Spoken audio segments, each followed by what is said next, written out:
Hello and welcome to our webinar on James Robertson's Papers, a panel discussion here at Vanderbilt University. I'd like to take a moment to thank the Middle Tennessee State University Center for Historic Preservation, our co-sponsor on this event. I'll be introducing our moderator, Dr. Brandon Owens, followed by our first speaker, Zach Johnson, and then I'll turn it over to Zach. Dr. Brandon Owens, Sr. is the Director of Library Services for the John Hope and Aurelia E. Franklin Library at Fisk University and an adjunct lecturer for its School of Humanities and Behavioral Social Sciences.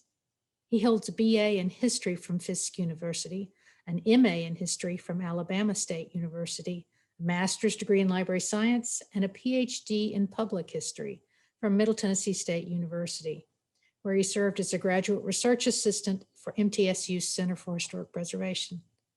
Prior to returning to Fisk, Dr. Owen served as the Access Services Cultural Heritage Manager for the Levi Watkins Learning Center at Alabama State University. In this role, he managed the National Center for the Study of Civil Rights and African American Culture, helped coordinate construction for the $5 million interpretive center on the Selma to Montgomery National Historic Trail, and assisted in the preservation, restoration, and interpretation of two historic house museums on campus, the home of civil rights leader Reverend Ralph D. Abernathy, and the birth home of world-renowned singer Nat King Cole.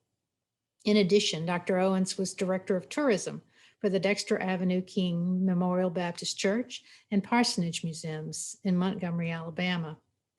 He served on the Board of Directors for the Alabama Historical Association, the Black Heritage Council of the Alabama Historical Commission, and the Executive Board of the Tennessee Library Association. He currently serves on the Board of Directors for Nashville's Metro Historical Commission Foundation and the Tennessee State Library and Archives Friends. Zach Johnson has been a curator of special collections at Vanderbilt for 4 years, focusing on manuscript collections. Zach is also deeply involved in managing archive space, Vanderbilt's archival information management system. Zach led the 2020 summer project team to utilize JSTOR's Open Community Collections initiative to make archival material digitally available to a wider audience. After only a few months of items being added to JSTOR, Vanderbilt is already seeing significantly increased usage of its digital collections. The James Robertson Papers is the first collection specifically digitized with the intention of adding it to JSTOR. And now please join me in welcoming Zach Johnson. Earliest years of the settlement that would later become Nashville.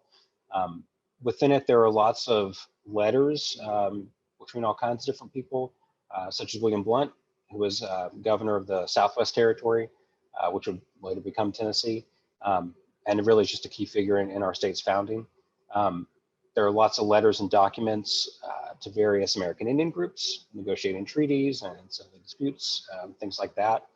And there are other letters between other notable American and Tennessee figures that really just speak to, it's just really a great time capsule to our state's early history in this collection, which is neat because a lot of our collections sometimes are small and might contain, 5 to 10 letters or something, but this is one that has, almost 400, which is great. And I'm happy to say that the best part about this collection is that it is now entirely digital. So every item is described at the item level, available for anyone to see right now, which was our biggest goal when we took on this project. And Mary, that you're going to hear from after me, has also transcribed about a third of the collection, I think, already, which makes it fully text searchable too, which is really cool. I also want to talk about some of the history of the collection itself. So it originally was donated by Felix Robertson to the University of Nashville. Felix Robertson was James Robertson's son, and I hope the historians correct me if I'm wrong here, but I believe, at least this is what I read in a faculty newsletter, he was the first baby born in the settlement that would become Nashville too. So he kind of has that connection as well. But he donated the collection to the University of Nashville, which would later become Peabody and Vanderbilt and Montgomery Bell Academy, which is how it eventually has kind of ended up with us. So we lose the thread of the collection for probably about 100 years after this, until we see that it was on loan at the Tennessee State Library and Archives in the 1960s. It was processed by them in 1963. Some preservation work was done to it. So it was laminated, which I take to mean preserved because it doesn't actually look laminated, and also microfilmed around this time. And microfilming, when you microfilm collection, it's a great preservation method. It boosts access to the materials and things, but you have to have a microfilm reader. You have to go physically and check out microfilm. So when we chose to digitize this last year, I think this was the first major work that had been done on the collection in probably 50 or 60 years, and really just kind of boosted that access. Our thinking was kind of, wow, this is this like interesting, large, original collection that is right around the founding of our state, and it's so cool that we have it. It's cool that it's microfilmed as well, but shouldn't we be telling this to everybody? Shouldn't we just be sharing this as widely as possible? And so that's why we kind of took on this project to digitize it.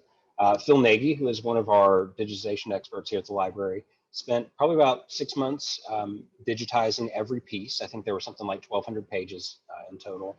And then Mary, who came on this spring, worked multiple months to update the finding aid, make sure the description was correct and accurate, and also to upload everything to JSTOR and start transcribing it.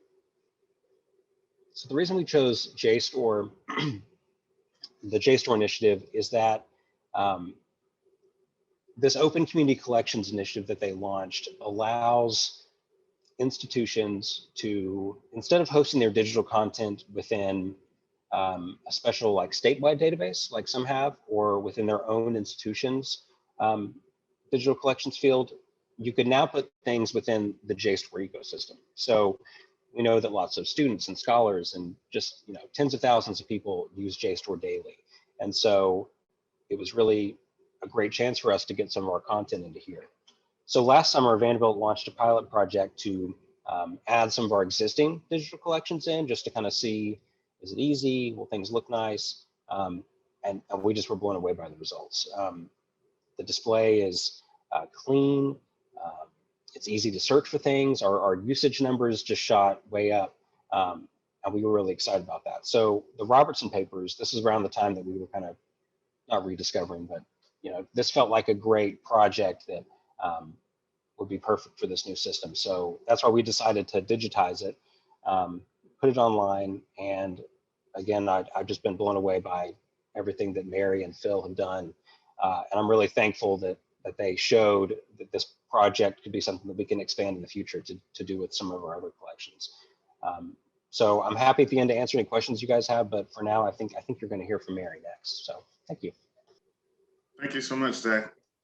Yes, we'll be hearing from Mary next. Mary McSparren completed her BA in English at the University of North Carolina in 2012, and her MFA in poetry writing at Vanderbilt in 2017. She worked at the Tennessee State Library and Archives before starting her MLS with a rare books and manuscript specialization at Indiana University in 2019. She volunteered in the Vanderbilt Special Collections back in 2018 and has enjoyed working on the James Robertson Papers while completing a remote internship there this spring. So welcome, Ms. Mary McSparren. We'll be talking about the transcriptions and her involvement with the collection. Thank you so much, Dr. Owens, and thank you, Zach. Let me share my screen. Okay, can you all see that? Yes. Great. Okay, so this is the back end of JSTOR Forum, which Zach mentioned. So Zach was really the mastermind behind this project, and I had a lot of fun just kind of being the boots on the ground, making the practical work happen. And so this is the back end of JSTOR Forum. And what I did first to create the digital collection was to upload all of the files, so the 393 items, into JSTOR Forum. And so you can see here the file names. And then next I created metadata for each of the items. And metadata is just data about data. So I looked at each item and I pulled out details about it that are important for researchers. So a title, just highlighting what's important about the document, resource type, date, and different things like that. And so I added the metadata to JSTOR Forum. And eventually when I completed updating the metadata, I published the collections, the public view of JSTOR Forum. So, you know, it's up there now, like Zach said, so you can go and look, explore the collection yourself after this panel. So next, I worked on the finding aid, which Zach mentioned, and updated since 1963. So he uploaded what had been done into ArchiveSpace, which is Vanderbilt's collection management system. And I went in, and so you can see each of these titles with the arrow next to it. Those are all folders. And I went in and added items in each folder. And so I added the metadata I had created when creating the items in JSTOR Forum. And then I went and I added a digital object to each item. And so this linked JSTOR Forum to the ArchiveSpace finding aid, which was really exciting. So this is the public view of the finding aid. So you see the scope and content note, dates, chronology, and over here, this is the inventory. So these are the folder level records. And then again, these are the item level records that I added. And so when you click on an item level record, it takes you to the corresponding page for that item. And when I created the digital objects, I used the stable JSTOR Forum links. So from the JSTOR Forum page for that item, and then I embedded that in the finding aid. So this image is the first image of this item. And when you click on this, it takes you to the JSTOR Forum page where you can see other pages, zoom in, see the metadata on the left-hand side, and explore the item in more detail. So this is exciting because it means that users can go online and navigate through the entire collection, you know, through the finding aid, and then click on each item and explore it in more detail. And finally, I worked on transcription, like Zach mentioned. So I've almost finished box 1. There are 3 boxes, so about a third of the way done. And you know, handwriting is not machine readable, especially 18th and 19th century handwriting. So it's very important to go in and, you know, figure out what it says. And some of the documents are messier than others, harder to read, but it's kind of exciting, kind of like being a detective, figuring out what they were saying. And so I just entered those transcriptions here into the ArchiveSpace finding aid and into the JSTOR Forum site, which is very exciting because it means that then all the documents become searchable and you can type in any topic, whatever interests you, to see if it shows up in the collection, and do your research that way. So thanks very much.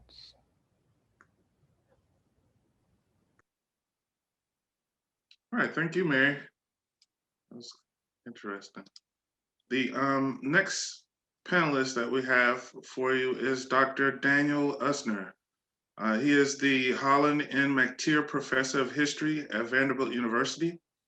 He is the author of Indians, Settlers, and Slaves in a Frontier Exchange Economy, the Lower Mississippi Valley Before 1873, which won the Jamestown Prize from the Omohundro Institute of Early American History and Culture and the John H. Dunning Prize from the American Historical Association.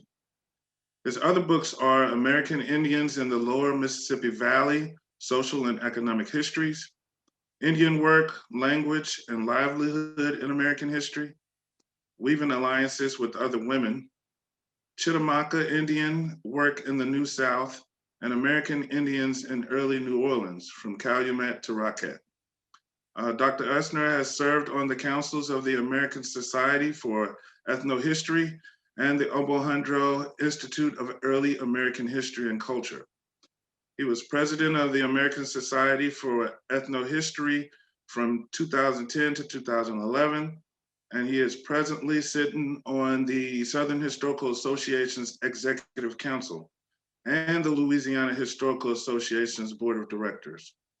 He teaches graduate and undergraduate courses on American Indians since 1500, comparative imperial borderlands, North American colonies, and the U.S. early republic, American Indian environmental history, and the history and culture of New Orleans. Thank you for bringing your perspective this afternoon, Dr. Daniel Usner. Thank you, Dr. Owens, for that generous introduction.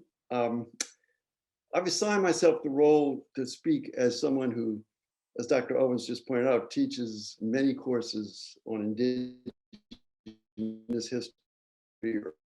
Lately, I've been offering on the early republic, which confessedly has become my favorite course lately.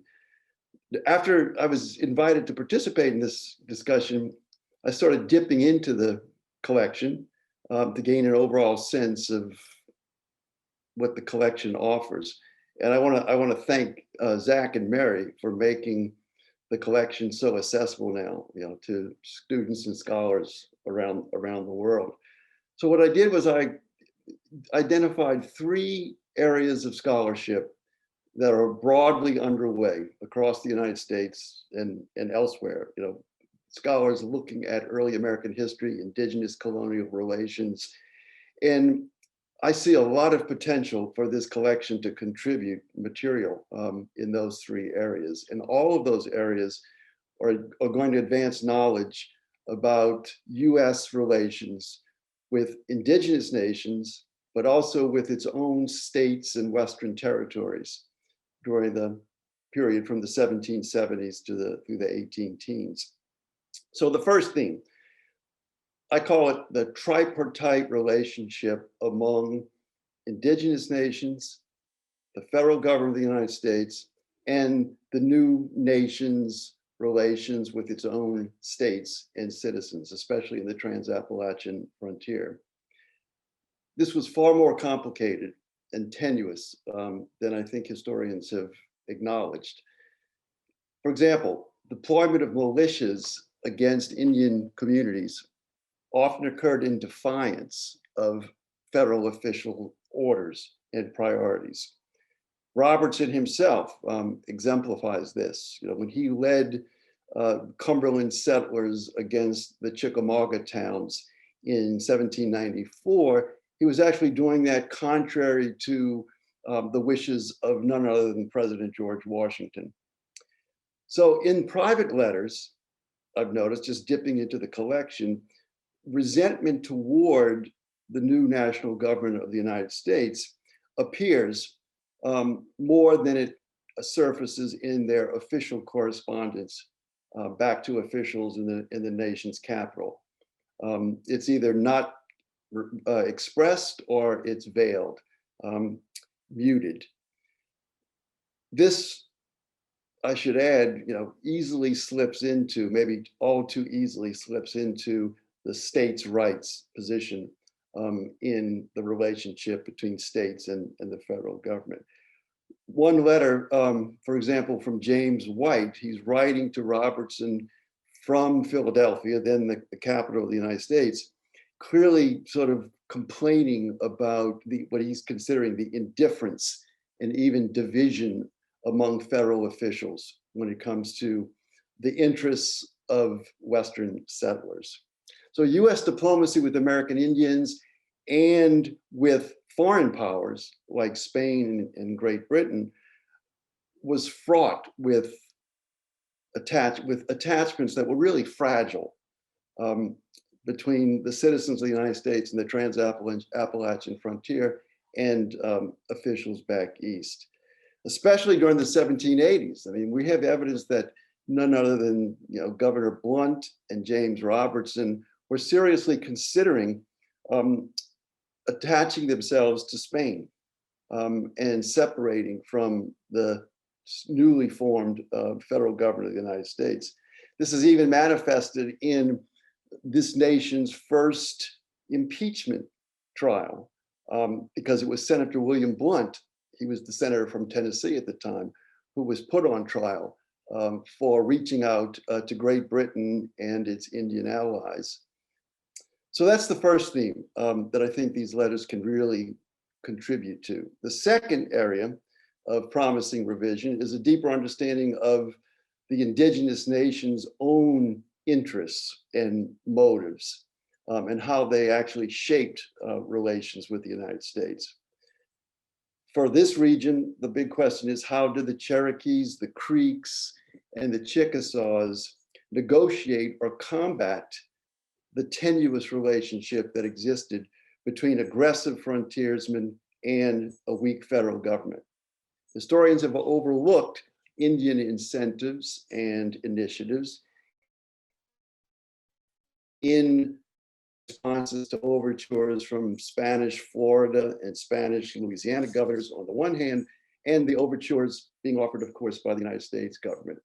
Historians generally call this the playoff system, where Indian nations were playing off one power, European power, against the other to optimize the advantages that they might gain. And this, I add, mirrors to some extent what the Cumberland settlers themselves were up to in those fragile, loose ties to their own national government, the United States. So indigenous trade and alliance strategies really mattered. And so did the conflicts between indigenous nations, for example, between the Creeks and the Chickasaws.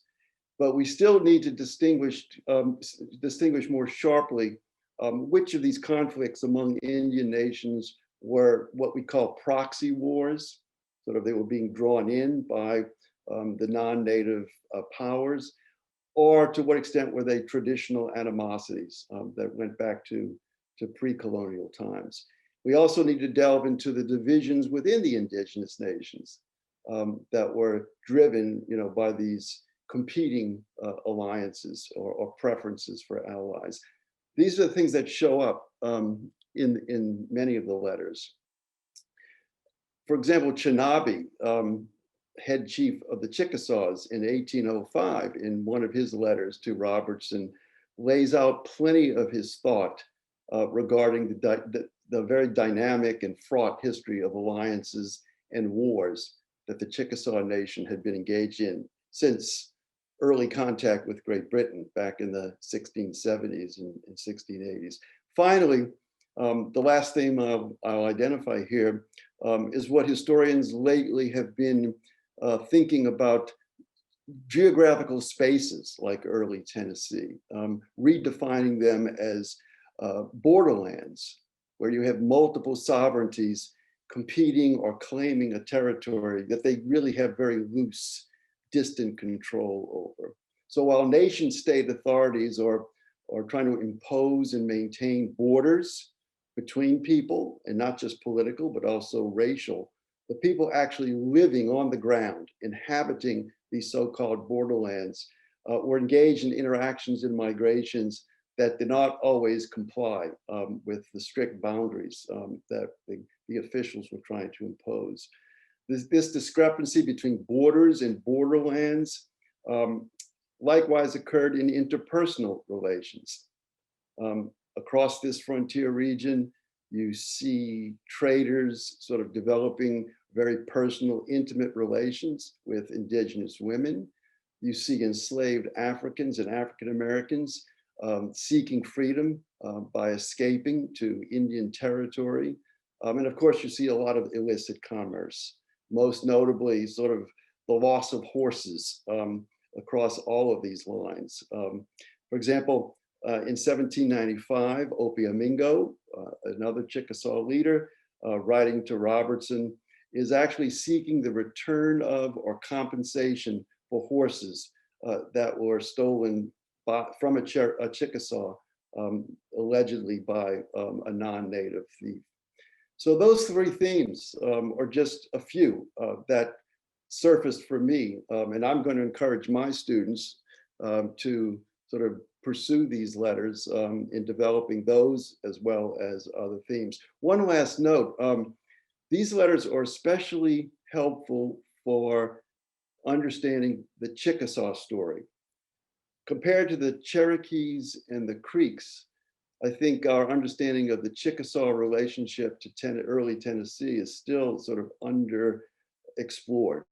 And so I'm really excited about the way that this particular collection will enhance our understanding of Chickasaw history. Thank you. Thank you, Dr. Usner. Some great perspectives and possible scholarship on the collection. I hope to see some of it coming out of it, especially with it being accessible online in this environment. It's important. Our next panelist is Dr. Carol Van West. He is a professor of history at Middle Tennessee State University, where he is also the director of the MTSU Center for Historic Preservation.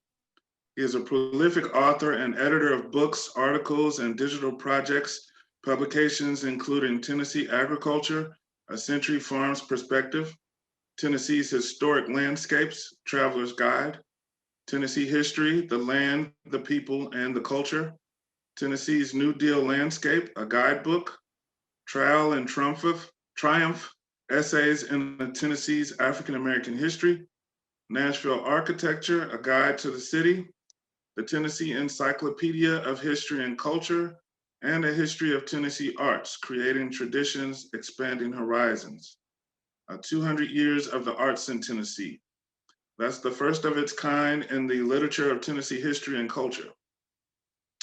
He has served as editor of the Tennessee Historical Quarterly for almost 20 years. Dr. West was appointed Tennessee State Historian in July 2013. Dr. West's current projects include work on the Mormon Pioneer National Historic Trail, the Trail of Tears National Historic Trail, the El Camino Real and Santa Fe National Historic Trail, and the Civil Rights Movement in Montgomery, Alabama. It is my honor and pleasure to introduce my dissertation chair, Dr. Carol Van West. Good afternoon, everyone. I am actually talking to you from the Great Platte River Gateway Museum in North Platte, Nebraska. And I guess you could say in many ways, it's a continuation of some of the stories that are documented in the James Robertson Papers. So it's sort of exciting to be here in the middle of Nebraska talking about the earlier frontier period in American history. Now, I fully agree with Dan on the significance of the collection. I think what I want to sort of spin off of his points is the public history application of some of this and how it will be used, not just in research and in academic publications, but how it can be used maybe to address some of the inequities and imbalances that we find in traditional narratives about the region's history. Tennessee has established its 250th commission. It's called Tennessee 250. It's designed to be a commemoration of the Revolutionary War in Tennessee and, of course, the Declaration of Independence. It's part of a national movement that is under the umbrella of America 250th. Now, in Tennessee, this has just gotten formed. The General Assembly appointed a commission. I was then selected as the first chair of the commission. And we're in the planning stages now. So this is one thing I really want to congratulate Vanderbilt University Libraries for doing, is to making this collection so publicly accessible at this time in the state's history. Because in many ways, this collection, as Dan has emphasized, by talking about the relative power of the indigenous nations in this region, how Tennessee was really part of an international context and an international exchange system that had much more to do with what settlers were worried about here than whatever happened in Philadelphia. Yeah, it is sort of shocking when we find out that James Robertson ignored the express orders of the commander-in-chief, one George Washington, and carried out the very punitive and vicious attacks on Chickamaugan communities in 1794, an event that from the settlers' perspective was greatly celebrated and added to Robertson's fame at the time and well into the following decades. But those events still sort of cast a large shadow over what the state thinks is really sort of important about its early history. You know, there's been some really good work on early Tennessee through Cynthia Comfort's work, Christopher Ray's work. I would advise anyone who wants to dig a little bit deeper to look at those two books. And then if you really want to go down the rabbit hole, you look at Paul Clement's majestic 800-page Chronicles of the Cumberland, where he groups together so many different primary sources. And much like Professor Unser has said, once you delve into those sources, you really start to see that, well, the sort of simplistic narrative of settlers coming west, oh, the Native Americans were in the way and they sort of brushed them aside and we dropped them out of the storyline totally. And then we talk about Nashville or White's Ford in Knoxville and the development of the state of Franklin, John Sevier, William Blount. And, you know, that's the sort of standard narrative that actually the history is much more messy and also much more interesting once you actually delve into the primary sources and see how the settlers did have to negotiate with the Chickasaw, with the Creeks, of not just the Cherokee. That's always another one of the sort of preconceptions. It's all about the Cherokees. Well, the Creeks and Chickasaws are very important, and the Robertson Papers underscore that.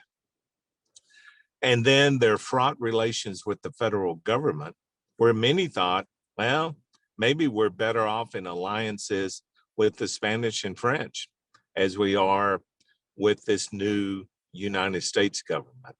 So, you know, Vanderbilt has done a great service in my perspective in putting this collection, which historians have used for decades, is not something that people didn't know, but making it so accessible so when communities and, you know, young scholars and the daughters of the American Revolution and the sons of the American Revolution, when they start up these two 50th projects, this collection will be right there front and center for them to benefit from. So I think, Dr. Owens, thank you for your kind introduction. I hope you didn't mind me plugging in from Nebraska, but I think you're at least one of the panelists who would be used to me being in some other place than Tennessee at any given time. So I'll throw it back to you. Thank you for taking the time out of your field work to be with us this afternoon. We have a couple of questions. We'll transition into our question and answer portion of the webinar. And I'll start with Zach. I know you talked a little bit during your presentation about how the papers came into possession of Vanderbilt, but where else can we find the Robertson primary sources on Robertson, James Robertson? I think the historians might also be able to speak to this, but I think a lot of the local area institutions are going to be the ones, because one of the problems with some of these older collections of individuals from, you know, 100, 200 plus years is that it is sometimes harder to find a complete archive of just their stuff that was given to an institution, had a good, you know, custodial history for many years, and is really a very complete collection. A lot of times, the sources are piecemeal, you know, scattered in different institutions. I think we do have one of the more significant collections of Robertson materials, but I think many of the other area institutions as well would have more materials from him. Any of the correspondence that he was having they're going to show up in multiple collections. So I think that's part of the work an historian has to do, is to find all those little nooks and crannies where some of these things are hidden. Thank you. Did any of the historians want to weigh in, add some additional repositories or primary sources? I think documents actually produced by Robertson himself are scattered across many different collections, mostly in the federal archives, the National Archives. So I first discovered, his letters in what is easily available, widely available, the American State Papers, which were published early in the 19th century, including Indian Affairs. And he was, among other things, the US agent to the Chickasaws. So you'll find correspondence from him in his papers. All right, thank you. I wanted to ask Mary a question about transcribing. Did you come across anything interesting? And what was the most interesting thing that you came across during your transcription?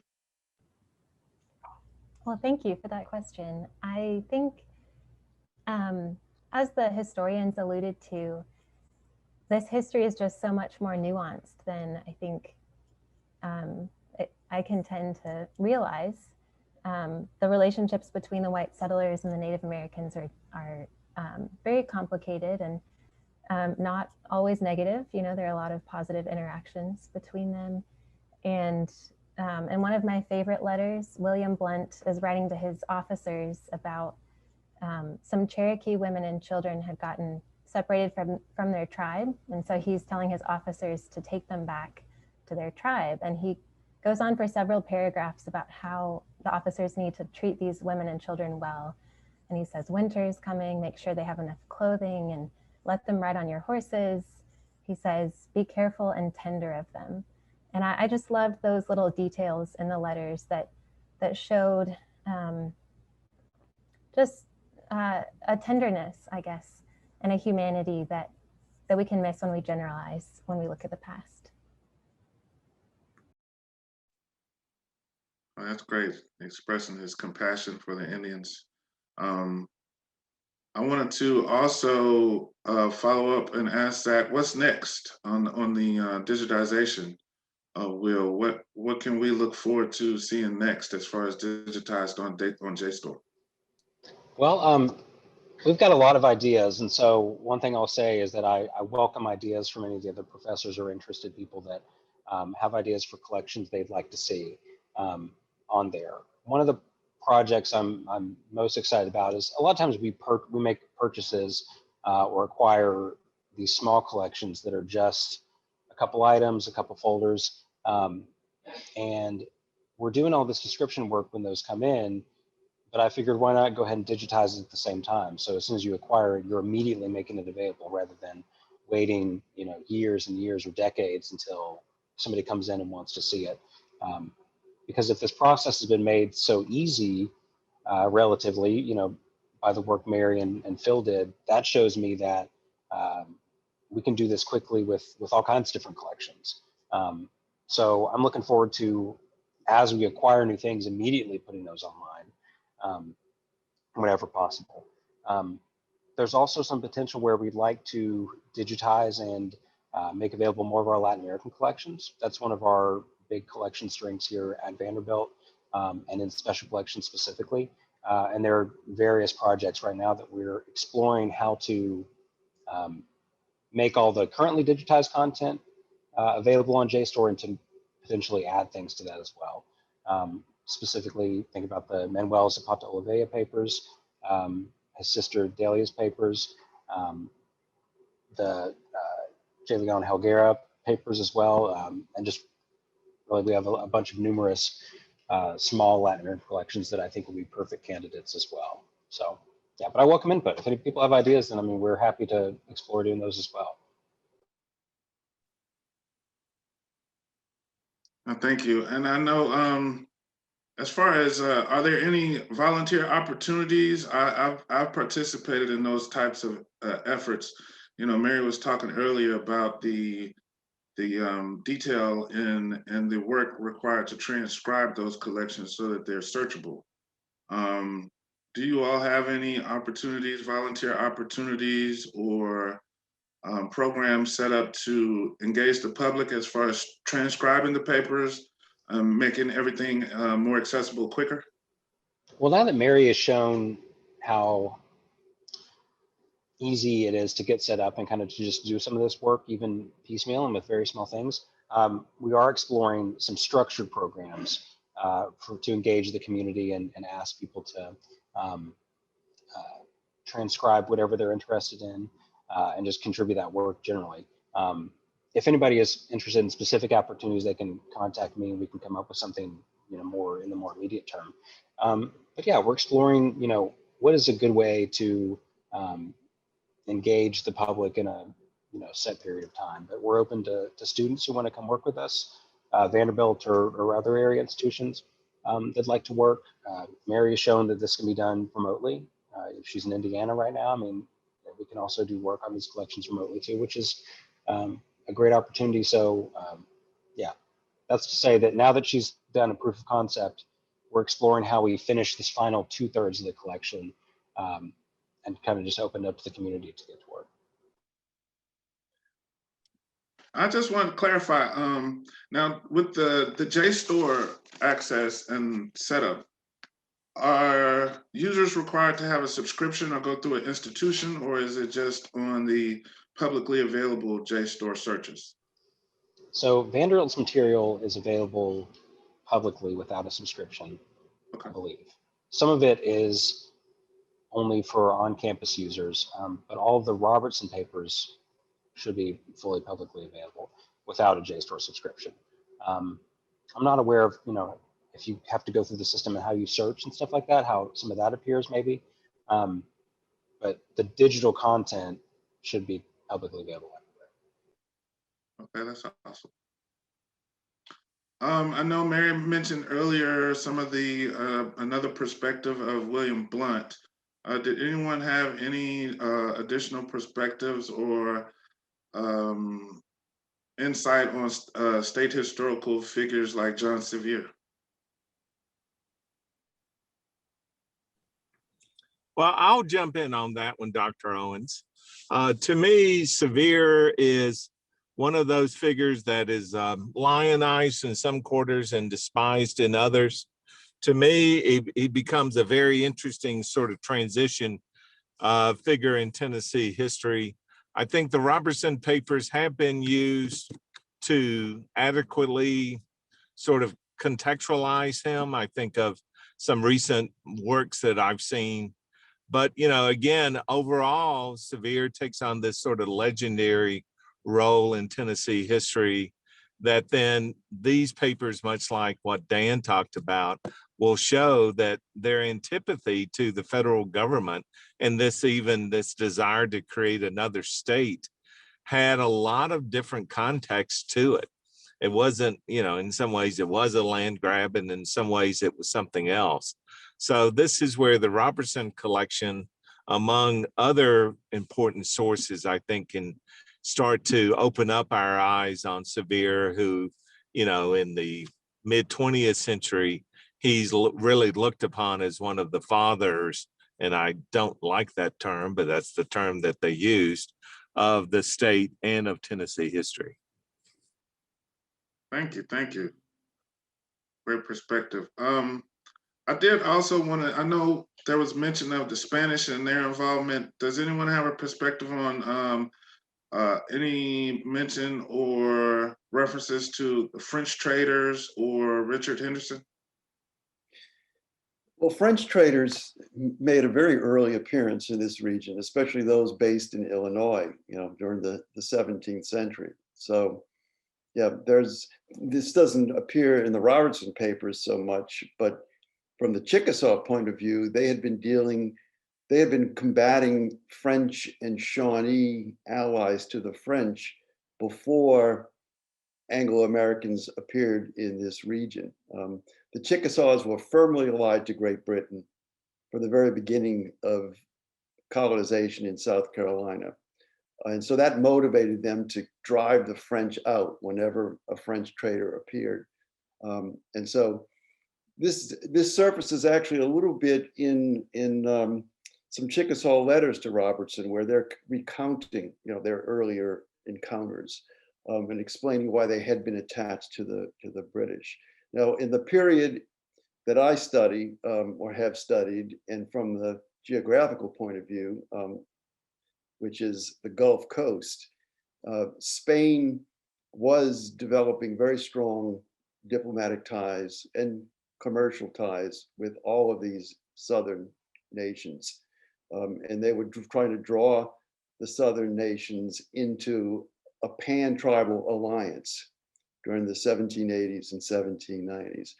The tribes disagreed within and between themselves over whether that was the best option.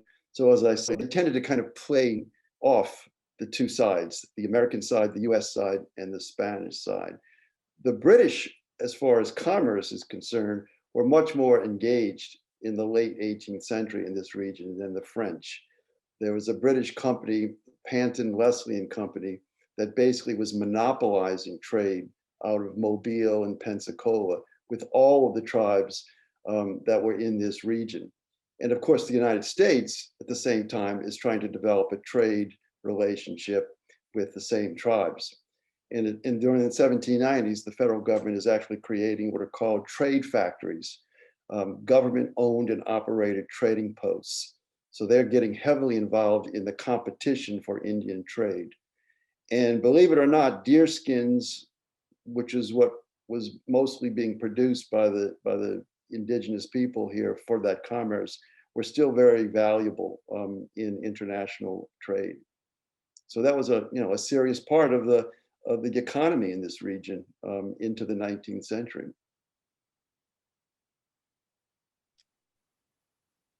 Thank you so much. If I can add just something going back to sort of public history, and I might be able to help with this. I think it would be a nice diplomatic gesture, at least, and we might be kind of replicating, what the early Tennessee officials were doing, to reach out to the Chickasaw Nation in Oklahoma, to let them know about the availability now, of these papers and how much information they provide on Chickasaw history from that time period. I know for a fact that the Chickasaw Nation has one of the strongest sort of historical centers, research centers, as well as public history centers, and that they're actually making efforts to kind of reconnect with this homeland of theirs in central, middle, and western Tennessee, as well as in northern Mississippi. So this would be, I think, a timely opportunity to engage in some diplomacy between Vanderbilt and the Chickasaw Nation. That's a great idea. Yeah, I concur with that. That's a great idea. And I think, in fact, both Cherokees and the Creeks would like to know about this collection and to have it sort of linked into some of their own work. All three of those groups are really doing a lot of good work. Mm-hmm. Of course, we're working primarily with the Cherokees and the Creeks, and they're always looking for links that they can provide their own people to important collections. And again, I want to give you guys kudos for making this accessible through Google, which just makes it much more publicly accessible for people, that they don't have to go through a university portal to get to it. And this actually goes into one of the questions we received from the Q&A.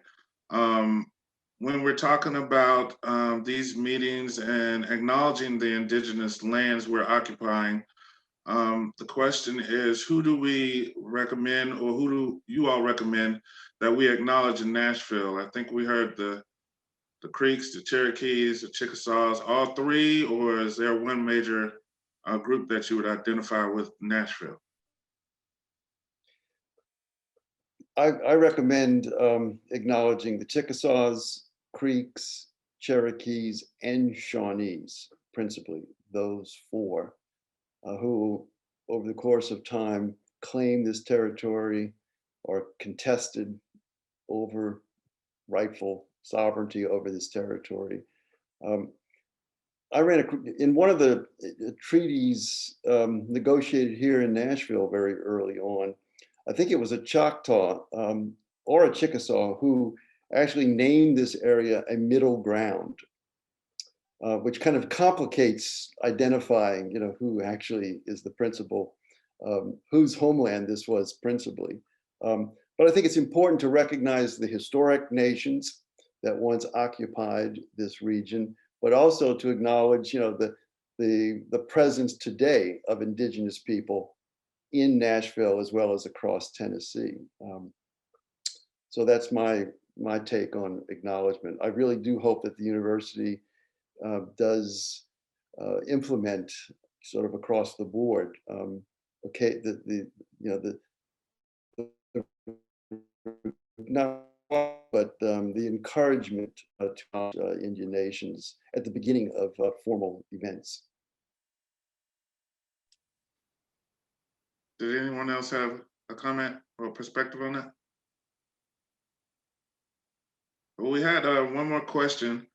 As far as to what extent would you all say the voice of Native Americans was constructed by Robertson and the papers that we have collected? Would you say it's more inclusive than one might think, largely erased, or somewhere in between?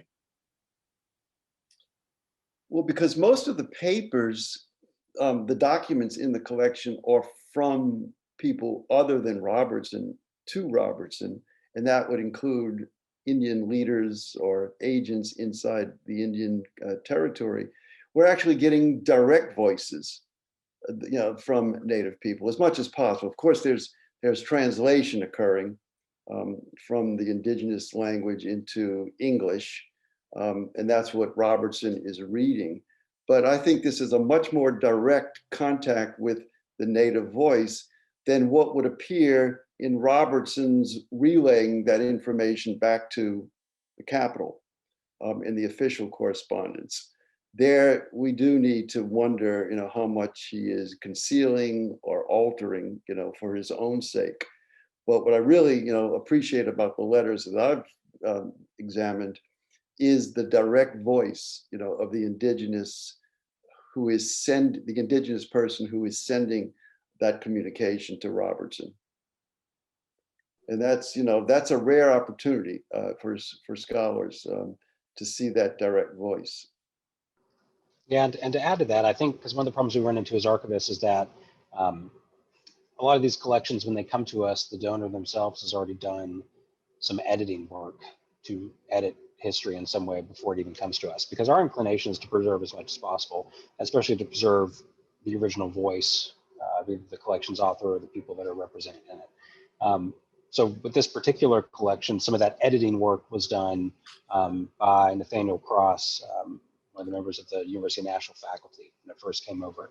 From the documentation we have, it appears he kept as much as possible from this and didn't try to do too much editing, but you always have to wonder what voices you're not hearing. So it is pretty incredible that we do get, some of these direct accounts from these papers, and that there wasn't a lot of this sanitizing done on the front end, which happens just often in our profession.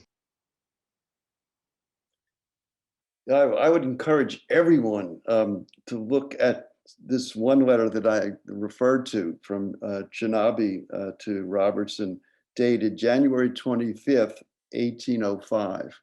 That is a remarkable, I would say even stunning example of a Native voice. He's not only talking about the past, kind of this history of their interactions with the British and even the French, I think, in there, but he's actually explaining to Robertson why the Chickasaw still need this land, will need it in the future, for their descendants, as long as there are resources available. So he's actually pushing back against Robertson's appeal, for more land to be ceded by the Chickasaw people to the United States. So far, it's my favorite letter in the collection.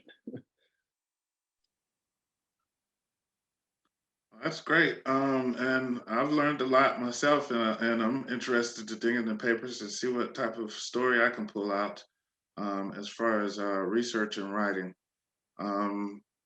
I don't think we have any more questions. We're coming up towards the end of the hour. Did any of you, the panelists, have any final thoughts before we go? I would just like to thank everyone for contributing to and participating in this exciting event.